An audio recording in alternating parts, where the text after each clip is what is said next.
আসসালামু আলাইকুম সবাইকে। আজকে আমি আমার আর আতিফার খুব পছন্দের একটা খাবারের রেসিপি শেয়ার করব। আর সেটা হচ্ছে এই চিকেন বলগুলো, যেটা টেস্ট একদমই সিপি স্টাইলের হবে, তবে রান্না হবে দেশি স্টাইলে। তো শুরু করা যাক। এখানে আমি প্রথমেই নিয়ে নিচ্ছি 200 গ্রামের মতো বোনলেস চিকেন। সেটাকে আমি এরকম ছোট ছোট কিউব করে কেটে নিয়েছি। সাথে নিয়ে নিলাম আমি 1 টেবিল চামচ কর্নফ্লাওয়ার। দেখিয়ে দিচ্ছি আমি বাকি ইনগ্রেডিয়েন্টসগুলো। এখানে আমি দিয়ে দিলাম স্বাদ মতো একটুখানি লবণ, তারপর একটু সয়া সস হাফ চা চামচের মতো, তারপর নিয়ে নিলাম 1 টেবিল চামচ টমেটো সস, আর এখন দিয়ে দিচ্ছি রসুন বাটা, শুকনো মরিচ গুঁড়ো, আর এটা হচ্ছে গোলমরিচের গুঁড়ো, তারপর হচ্ছে কর্নফ্লাওয়ার গুলো, আর দিয়ে দিলাম কাঁচামরিচ কুচি।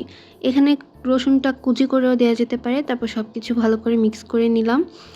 তো এই পেস্টটা বানানোর সময় একটা ট্র্যাজেডি হয়ে গেছে, মানে ব্লেন্ডারটাই নষ্ট হয়ে গেছে। তো যতটুকু হয়েছে তার মধ্যেই আমি নিয়ে এটাকে হচ্ছে বানানোর জন্য রেডি করছিলাম।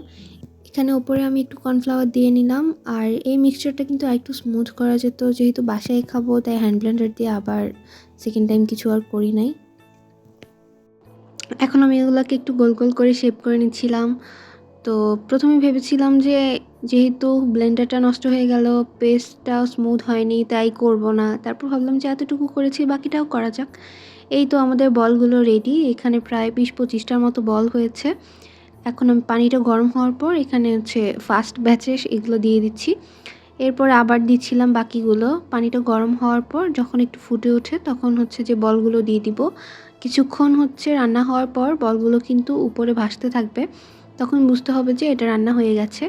এই যে ওভারকুক হয়ে গেলে আবার এর টেস্টটা হচ্ছে একটু চেঞ্জ হয়ে যাবে। এখানে আমি একটা ছাঁকনি দিয়ে এগুলো হচ্ছে ছেঁকে নিয়েছি। উঠিয়ে নেওয়ার পর এগুলো একদম সুন্দর ভিতরে হচ্ছে একদম ফোম টাইপের একটা টেক্সচার এসেছে। এই তো মোটামুটি আমাদের চিকেন বল রেডি হয়ে গেছে।